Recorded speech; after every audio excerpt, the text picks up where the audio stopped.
You are still arguing about something that ended 3 days ago, not because you were wronged, because you cannot stand the thought that you might have been wrong. Welcome to the Stoic Compass. I am EPICTETUS, and today I am joined by Carl Jung and LAOZI. Today we are examining what is the cost of always being right.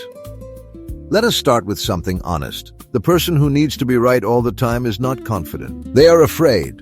Confidence does not require confirmation. It does not need the other person to concede. The need to win every argument, to correct every mistake, to have the last word, that is not strength. That is a man gripping the edge of a cliff and calling it standing.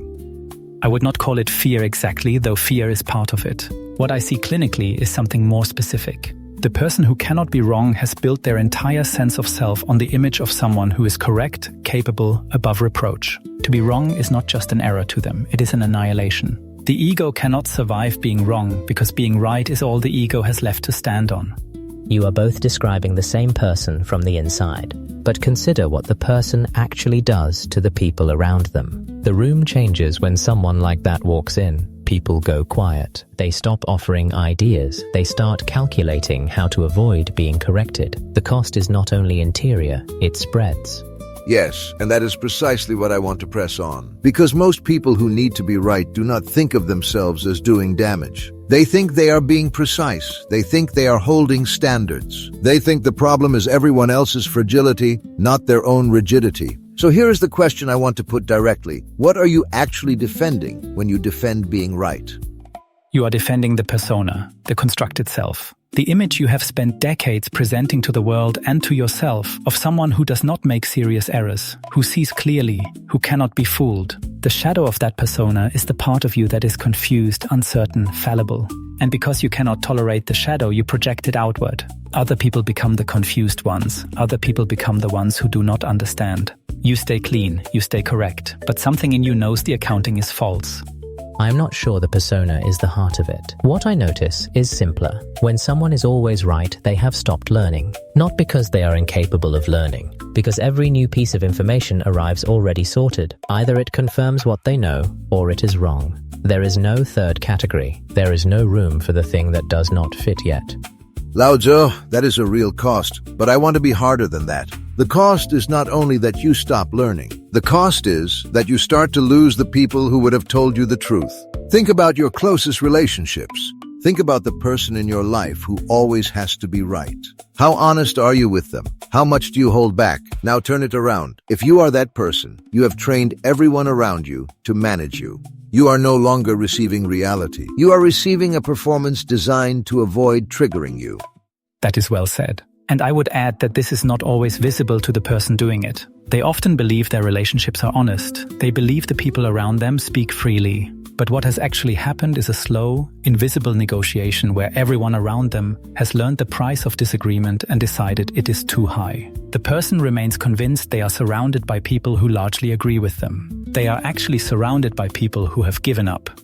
There is something worth naming here. The person who always needs to be right is working very hard. This is not a passive condition. It takes constant effort to maintain. Every conversation is a kind of management. Every disagreement is a problem to be solved. Every moment of ambiguity has to be resolved in their favor. That is exhausting.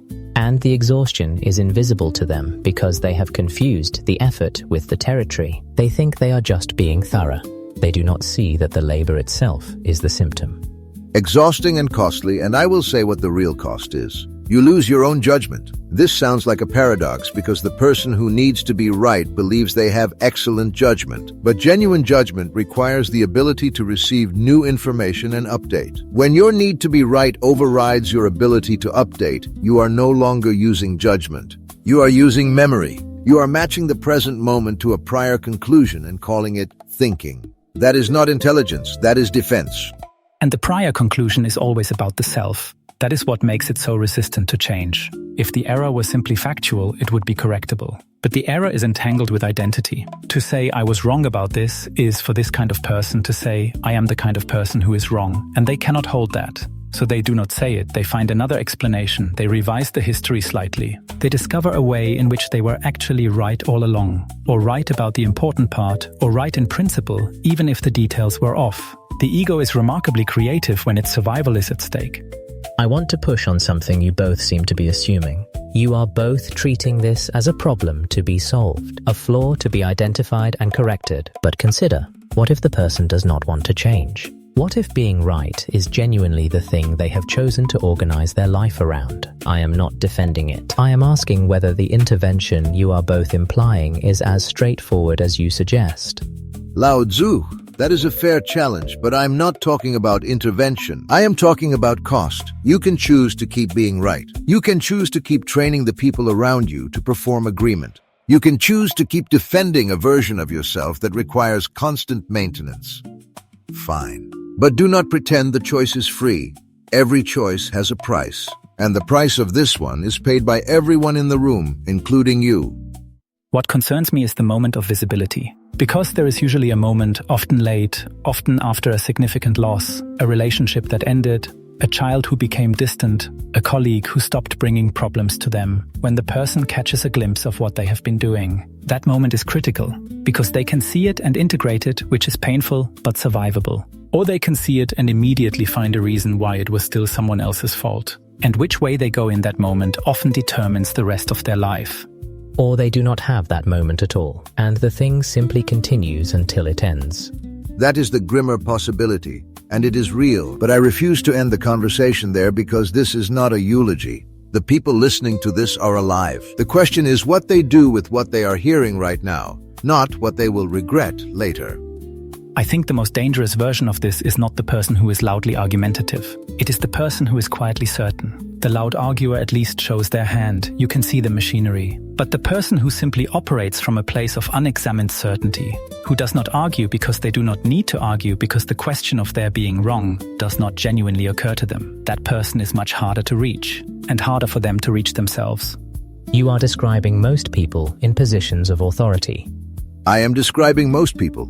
Period. Authority just amplifies it. Look, the issue is not whether you have ever been wrong. You have. I have. Everyone at this table has. The issue is what happens in you when you encounter that fact. Do you get smaller, tighter, more defended, or do you get more precise? Because being corrected is information, and information is only useful if you can receive it.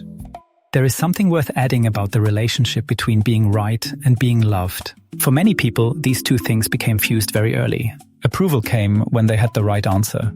Correction felt like rejection. The classroom, the dinner table, wherever it happened, they learned that being right was how you secured belonging. Being wrong was how you lost it. So the adult who cannot be wrong is often, at the core, a child who learned that correctness was the price of being valued. That is not a character flaw. That is a wound that has never been named. When you name it that way, the whole thing looks different. It is not arrogance, it is armor. Yes, and armor that has been worn so long, the person has forgotten they put it on. They think it is their skin. But here is what I know about armor. It is heavy, it slows you down, it keeps things out, yes, but it also keeps things in. The person wearing it is not free. They are protected and imprisoned at the same time.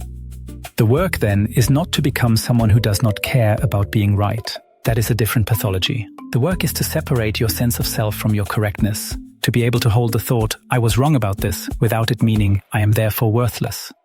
That gap between the error and the identity is where real thinking lives. You cannot force that gap open. You cannot argue someone into it. It either opens or it does not.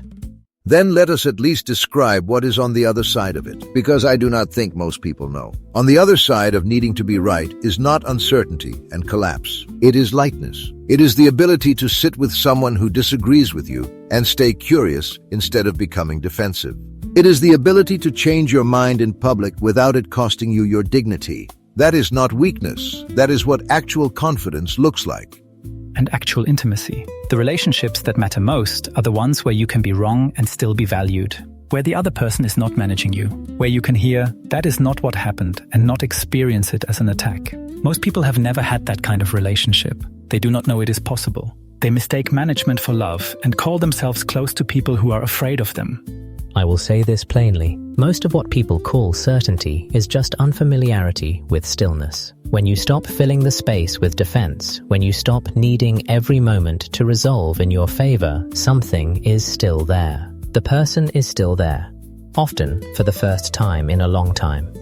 That is the thing they do not expect. They expect that letting go of rightness will leave nothing. They are surprised to find it leaves something more solid, something that does not need defending. Because it is real. All of this debate, and we have been circling the outside of it. Let us go straight to the center.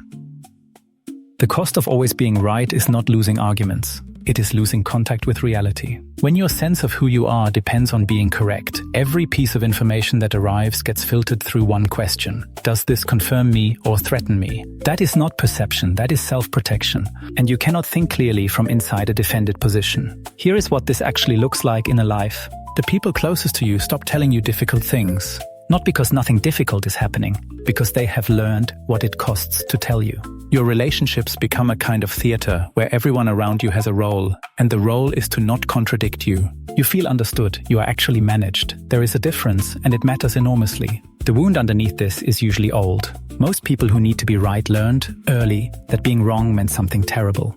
Losing approval, losing safety, losing value in someone's eyes. The behavior that protected you then is costing you now. That is not a flaw. That is a pattern that outlived its purpose. The separation that heals this is simple to describe and genuinely difficult to do. It is the ability to hold these two thoughts at the same time. I was wrong about this, and I am still worth something. That gap is where real thinking begins. Today, try this. Find one moment in the next 24 hours where you feel the impulse to defend a position. Do not act on it immediately. Just pause and ask yourself, what would actually happen if I said you might be right?